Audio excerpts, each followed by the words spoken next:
Bonjour, une chronique un peu spéciale qui change de l'ordinaire. On est quitté, vous voyez, notre bureau avec Olivier pour aller dans un salon qui pour nous semble extrêmement important parce qu'il concerne vous comme moi, qui est le salon de l'énergie, c'est-à-dire Interclimat associé à Batimat.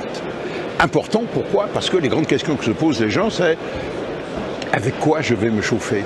Comment vais-je payer mes notes de gaz et d'électricité? Comment vais-je diminuer mes consommations de gaz et d'électricité? Eh bien, il y a des innovations, on en a sélectionné 3.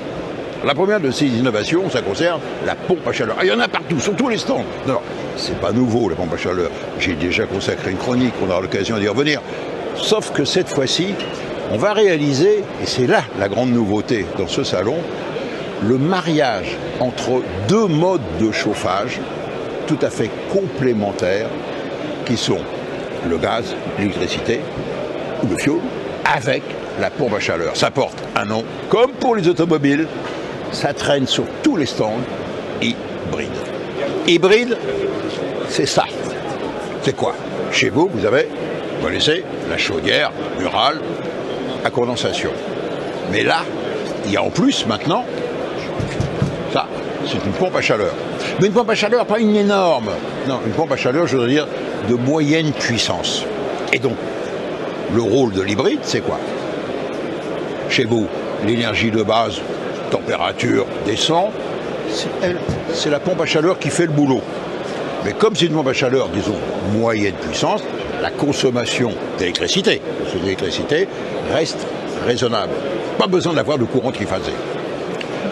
La température descend, elle commence à partir de 5 degrés, je veux dire, à pédaler, enfin, elle a de plus en plus de mal à prendre les calories dans l'air pour les mettre dans le circuit de chauffage. Et c'est là qu'on se souvient, il y a la chaudière à gaz. Elle est toute prête, et elle démarre, et elle prend la relève.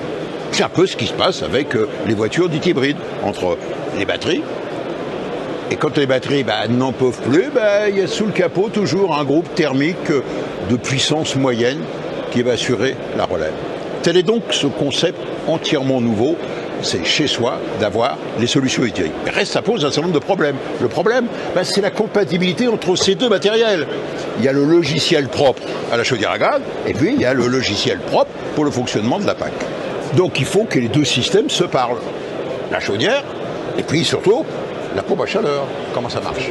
On va avoir donc un système hybride avec une carte électronique qui va permettre de gérer les deux systèmes et de faire, en fait, les deux systèmes vont intercommuniquer par le biais du système hybride. Et c'est elle qui va interfacer et faire fonctionner un produit ou l'autre en fonction des réglages qui ont été préalablement faits. Oui, mais moi j'ai une chaudière d'une marque, une ancienne chaudière. Je ne vais pas la mettre à la casse. Surtout pas.